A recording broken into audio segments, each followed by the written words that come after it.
If you lose that is equally important as success. आपकी success जितनी आपके लिए मैटर करती है उतना आपका हारना भी आपके लिए काम की चीज है, वो आपके लिए वैल्यू ऐड कर रहा है लाइफ में। कैसे, इसी पे हम डिस्कस करने वाले हैं। ये topic this is very close to my heart. Actually I admire this topic. मैं आपको आज बताने वाली हूं कि हारना बुरा नहीं है, हारने के कितने बेनिफिट्स हैं और उसके बाद जो गेन आपको होता है वो कितना लॉन्ग लास्टिंग होता है। तो प्लीज वीडियो पे लास्ट तक बने रहिए, वीडियो को अच्छे से देखिए, क्योंकि हार और जीत ये दोनों चीजें हम सबकी लाइफ में कॉमन है। चाहे हम कोई प्रोफेशनल्स हैं, हम टीचर्स हैं, हम पेरेंट्स हैं, हम इंडिविजुअल्स हैं, या हम कोई भी हैं, हमारी लाइफ में हारना और जीतना दोनों इक्वली इंपॉर्टेंट हैं। कैसे आप अपनी हार का भी फायदा उठा सकते हैं, लेट्स लर्न दैट टुडे। सबसे पहले तो जब हमें कोई चीज बहुत आसानी से मिल जाती है, we do not give much value to it. ये एक सच है, ये ह्यूमन नेचर का सच है।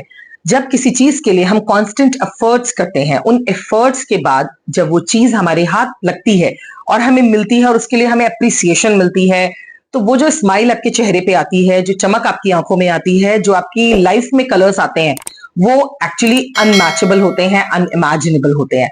तो हमें अपनी हार को अपनी जीत में बदलने के लिए जो एफर्ट्स करने होते हैं, उसकी प्रेरणा, उसके लिए जो टीचिंग्स हमें मिलती हैं, उसकी जो एक्सपीरियंसेस हमें मिलते हैं, वो हमें हमारी हार से ही मिलते हैं। आप किसी का भी एग्जाम्पल ले लीजिए, आपके पेरेंट्स हुए, आपके टीचर्स हुए, या हमारे लीडर्स हैं, प्रोफेशनल्स हैं, कोई डॉक्टर्स हैं, लॉयर है, कोई आपके ही रिलेटिव्स में हो, आपने उनको देखा होगा कि सक्सेसफुल बनने से पहले उन्होंने कितने फेलियर्स का सामना किया है, कितनी असफलताएं उनको मिली हैं और उसके बाद वो सफलता की सीढ़ी पे चढ़े हैं।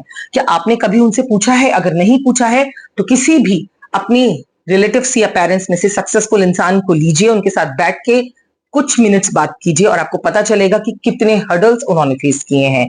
तो अगर वो फेस करके यहाँ पहुंच सकते हैं, व्हाई नॉट यू? ये तो आपके लिए और भी आसान है। उनके टाइम पे रिसोर्सेज नहीं थे, आपके टाइम पे तो रिसोर्सेज अवेलेबल है। सचिन तेंदुलकर है, द गॉड ऑफ क्रिकेट आप उनको बुलाते हैं। He was the first person who was dismissed for a duck in his debut. जब उन्होंने स्टार्ट किया था तो वो 0 पे आउट हुए थे। सोचिए कैसा इंप्रेशन रहा होगा कि वो सिलेक्शन उनका हुआ, उनकी काबिलियत के बेसिस पे उन्होंने फर्स्ट मैच अपना किया और उसी में ही वो 0 पे आउट हो गए। लेकिन आज वो कहाँ हैं? आज भी पूरी दुनिया उनका नाम जानती है। तो कहीं ना कहीं जीतने के लिए हारना जरूरी है। वो हार आपकी प्रेरणा बन जाता है, वो हार आपका मोटिवेशन बन जाता है। उसी हार की वजह से आपको ये पता होता है कि कौन से एरियाज है जहां पर हमें वर्क करने की जरूरत थी और हम यहाँ पर चूक गए। फर्स्ट ऑफ ऑल मैं आपको बताती हूं कि अगर आप हारते हैं तो आपको क्या करना चाहिए। Learn from it. अपनी हार से सीखिए कि जीत में क्या आपकी कमी रह गई थी जो आप इसको अभी आज अचीव नहीं कर पाए। क्या मिस किया आपने, क्या चीज आपसे वो मिस हुई, उस मिस का पता आपको अपनी हार के बाद ही चलेगा। सो अगर आप हार भी गए हैं तो घबराने वाली कोई बात नहीं है, वो भी आपके लिए एक मोटिवेशन लेकर आ रहा है। When we are losing it motivate us to move toward success more rapidly, in more organized way and more energetically. So इसीलिए losing is important. Numbers of fall don't matter, means आप कितनी बार भी हार रहे हैं वो मैटर नहीं करता। फाइनली एडमायर आपकी जीत को ही किया जाएगा। आप खुद अपनी जीत को याद रखेंगे और अपने किए हुए एफर्ट्स को कम वैल्यू देंगे, उन्हें कम इंपॉर्टेंस देंगे। आप जब अपने बच्चों से या अपने किसी यंगर्स से ये अपना एक्सपीरियंस शेयर करेंगे कि कैसे आप यहां तक पहुंचे आफ्टर सो मेनी ऑब्स्टिकल्स और हर्डल्स को क्रॉस करने के बाद, कम से कम आप 10 बार, 4 बार, 5 बार, 6 बार फेल हुए हैं, या फिर आपने उसे करते रहे लेकिन आपने गिव अप नहीं किया। So that numbers of fall really don't matter. कोई बात नहीं, गिरते रहिए, गिर के उठना और फिर उठकर अपनी डेस्टिनेशन पे पहुंचना, that matters. Every failure is a step towards success, as I told you. Failure matter करती है क्योंकि वो आपको मेंटली स्ट्रांग बनाती है। वो आपको ये बताती है कि देखो इतनी गलतियां तो कर ली हैं, अब ये गलतियां तो रिपीट नहीं होंगी। अब आपके पास गलतियां करने के लिए स्कोप कम है, आपके पास जितना टाइम है उसमें आप एटलीस्ट पिछली गलतियां नहीं करेंगे, तो you are actually achieving the milestones. जब हम किसी रास्ते पे निकलते हैं और वो रास्ता 10 किलोमीटर का है, तो 10 किलोमीटर को भी पार करने के लिए सबसे पहले 1 किलोमीटर को पार करना जरूरी है। हो सकता है वो रास्ता उबड़ खाबड़ हो, रफ हो, आपको स्मूथ रोड ना मिले, लेकिन जैसे जैसे आप उस रास्ते पे चलना शुरू करेंगे आपको रोड बेहतर मिलने लगेगी। और अगर खराब रोड भी मिलती है और अगर आपने उसको पार कर लिया तो आप 10 किलोमीटर तय कर जाएंगे, which is your success to reach to a destination. So life भी एक जर्नी है और डेस्टिनेशन है हमारे ऑब्जेक्टिव्स ऑफ लाइफ, हमारी goals.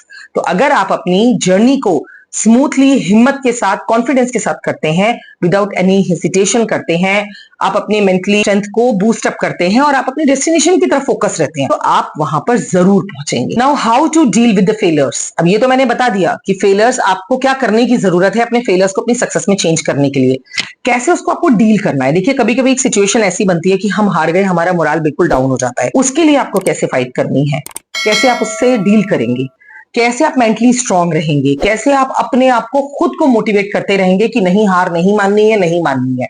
Let's just learn the steps. बहुत इजी 4 स्टेप्स हैं जिसमें आप ये लर्न कर लेंगे। फर्स्ट ऑफ ऑल, अपनी फेलियर को एक्सेप्ट कीजिए, मानिए कि ये कमी आपकी थी, ये गलती आपसे हुई, ये गलती और ये कमी आपको रिमूव करनी है, अब दोबारा वो नहीं करनी है। तो आपने एक माइलस्टोन क्रॉस कर लिया, अब आप सक्सेस की तरफ बढ़ रहे हैं। नेक्स्ट पॉइंट है analyse your problem, analyse the failure, the reason behind it. अपनी कमियों से आपको ये सीखकर ये पता लगाना है कि कहां पर हमसे मिस्टेक हुई थी और वो चूक दोबारा ना हो। जिस गलती को आपने अब किया है, क्या वही रीजन था कि आपको सक्सेस का पाथ नहीं मिला? अगर वही रीजन था और आपने पता लगा लिया तो फिर आपके लिए आगे की राह आसान है। It is easy to move on that path. But if in case you are not able to analyze, you can take the advice from others, those who have actually succeeded that path, and they are the destination where you want to go. Stay positive, stay cool, follow your path, don't give up, keep trying. ये 4 चीजें अगर आपने follow की, so nobody is there who can actually break your strength towards getting the goals.